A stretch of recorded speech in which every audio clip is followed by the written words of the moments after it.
Hi everybody, this is Angelique Tsang from the Interactive Movie Analysis Club, and I want to share with you the analysis of the movie Finding Joe. We analyzed Finding Joe with quite a large group of people. I think it was 17, which is a big group, and um, and it was so moving to me that I can honestly say that even though I've been organizing Hero's Journey movie analysis nights for a while now, I didn't expect that this movie analysis night would have such an impact on me. But yeah, so I will actually just share right now the question of the group that I was in, and the group that I was in was analyzing the question: what is what are the dragons that we have to slay or slash befriend in the 21st century? And so we wanted to look at it from a 21st century context because we realized that the social conditions and the struggles that we have as a collective or as an individual in the 21st century are fundamentally different than the ones in centuries before. And so the in our group, which consisted of I think 4 or 5 people, we had an amazing discussion even before we saw the movie. But after we saw the movie, we were flabbergasted that we were confirmed in the intuitions that we had even before we saw the movie. So so if you look at Finding Joe, Finding Joe is a movie about the hero's journey and about how the model of the hero's journey is still applicable in our lives right now, even though we as modern people believe or live under the illusion that we know so much and that we know what we're doing. Actually, when you look at the hero's journey, you see that the hero's journey is nevertheless a process that is still operating in our lives. And the more we understand this process, the more that we can utilize it or allow the model to help us see how we can actually benefit from the things that happen in our lives. So, so one of the things that immediately came out of the group was that we believe that the dragons symbolize the things that can make us soar or the things that can destroy us. So it's either the things that can make us soar or the things that can destroy us. And of course, if you are really, really truthful, these will be the same things. Because the one thing that can destroy you is also the one thing that can make you soar. So, and this is really hard to grasp because with the literal mind, it's so easy to think that certain things are blessings, and other things are like things that we should eliminate or we should try to um, you know avoid them. But actually, when you look at the hero's journey and you look at the cycles of life that we all end up in, it is that it is very it would be fair to say that none of us can actually avoid our hero's journey. So when we look deeper into the dragon, I think, we very fairly quickly came to the conclusion that the dragons are actually ourselves. And so when you think of that, it sounds a little bit weird, but throughout the movie, we came to the conclusion that the dragon can only be ourselves. And although we want to project the dragon onto the outer world and we think it is about, the people in our lives or the circumstances in our lives that are holding us back, it is actually these circumstances that can sometimes be the darkest moments in our lives. Those circumstances and those events are actually So interesting. It got dark when we're talking about the darkest moments of our lives. But those events that sometimes are deemed the darkest moments of our lives, they are the moments that bear with them the biggest gifts for us to remember what is really true about ourselves. And so that to me was one of the most important things that I got away from this movie analysis. And that was that although, I've been studying all of this material for quite a while, somehow I hadn't emotionally grasped that it is in our darkest moments that we get to know the dragon, and that the dragon at that moment becomes our gift if we realize that the dragon is ourselves, and that the battle is about making peace with the dark moments in our lives, because it is inevitably dark moments in our lives that are going to enlighten us about who we really are, and about the struggles that we have in terms of letting go of parts of us. There's a very, very beautiful scene in Finding Joe where you see somebody battling their dragon, and when they battle their dragon, and the dragon could be fear, it could be lack of self-belief, it could be a limiting worldview. It could be something that is like an addiction to them. Whatever it is, you saw this person battling the symbolic dragon, but at the moment that this person succumbed under the battle, and symbolically died, you saw that there was this beautiful scene. You saw the person taking up his sword, battling the dragon, fell to the ground. A lot of, like, a huge cloud came over the body of this person. But then after a while, you saw that out of the clouds and out of the death arose a new person.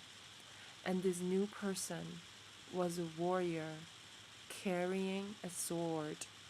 And with the sword, he had renewed energy, renewed drive, and renewed intention to actually step boldly into the adventure of the unknown. And so a lot of times, our deaths are about our unwillingness to step into the unknown of who we are once we die. And the death can only be symbolic, because of course we don't really die. What we do is we have to die to parts of ourselves. And so that is how we can reframe dark nights, dark moments, despair, crisis, and chaos.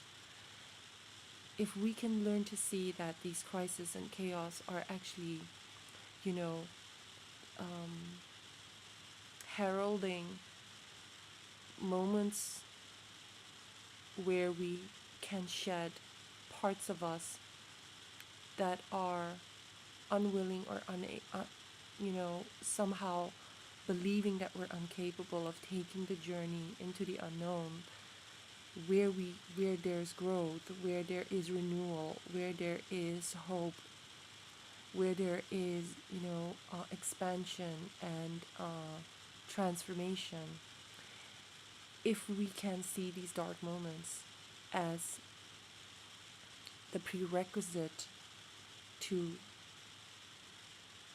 allow us to shed these parts of us that we find so hard to shed, then it becomes so much easier. Then we don't have to feel that we failed. When these dark moments come, when the chaos comes, when the confusion comes, or when the crisis comes, we can actually see that it is about us shedding parts of us. It's about dying to parts of us. And it is okay.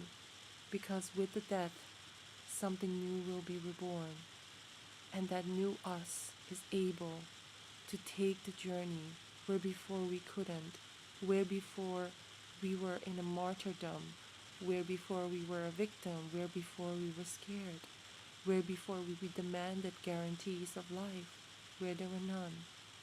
And so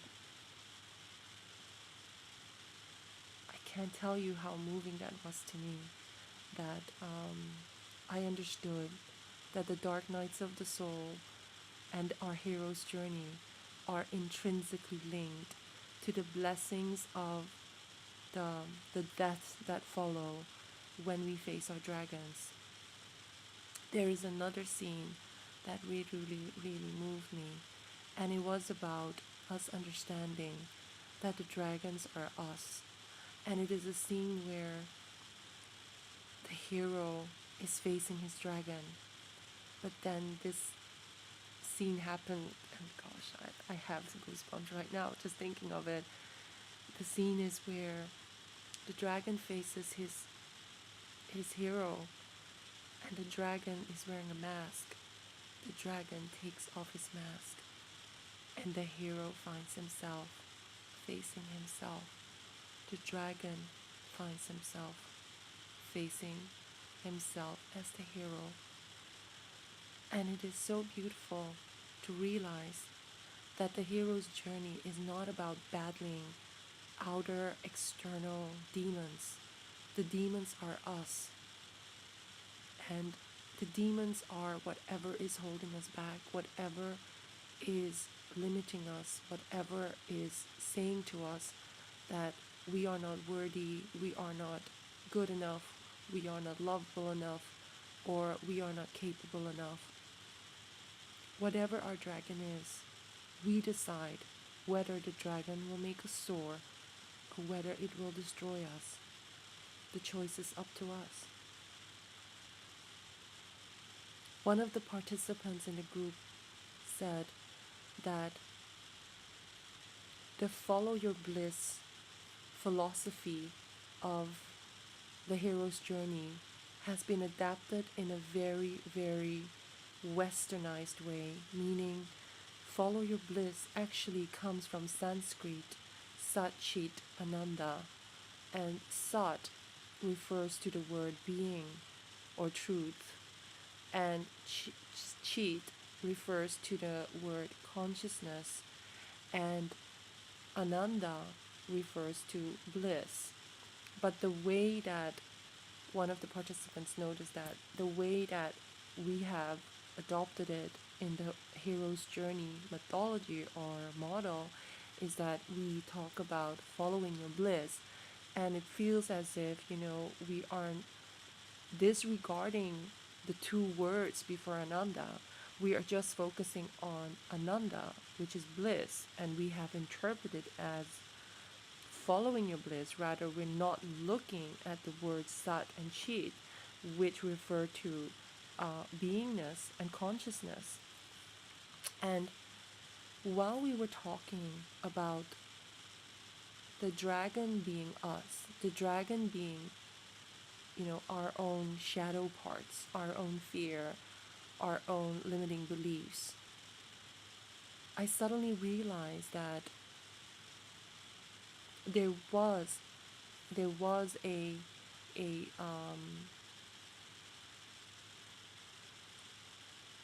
link there with Satchidananda, and it was in my realization at that moment that if we are the dragon, and if the hero's journey is about conquering ourselves, then following your bliss is also about us having to embody in our consciousness and in our beingness the change that we seek in the world through the embrace of our dragon and through the integration of our dragon as us.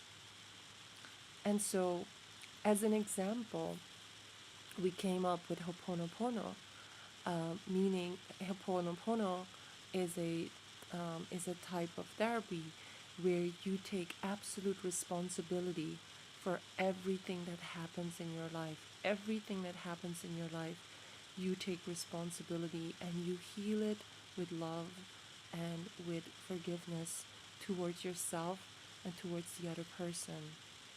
And when we spoke about the link between, you know, Satchidananda, being, consciousness, bliss, and the link with our dragons and the hero's journey, I really understood that it is not just about following your bliss, it is about embodying bliss, but the embodiment of bliss could not happen without us taking responsibility for those dragons or blocks in our life that disallowed us to be bliss.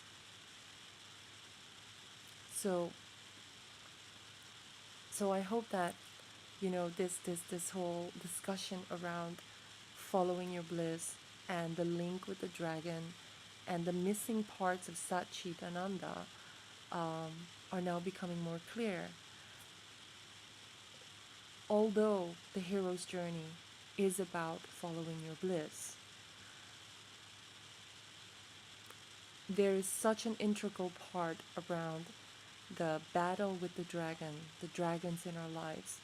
And if we understand that we are the dragon, then following your bliss cannot be understood without understanding the context and the origins of the word follow your bliss, which is Satchitananda, which is being conscious bliss, meaning we can follow our bliss only if we can embody that through our being and through our consciousness. And the beingness of bliss is about embracing our shadow. It is about stopping to think that the shadow is something outside there to battle, and realizing that the shadow is something that we have to love within ourselves. And the dragon is our shadow. The dragon is that which we believe is trying to conquer us, is trying to kill us, is trying to overpower us. But it is in owning that dragon, the shadow part of us that we don't see, that we can truly, be true to the word Satchitananda.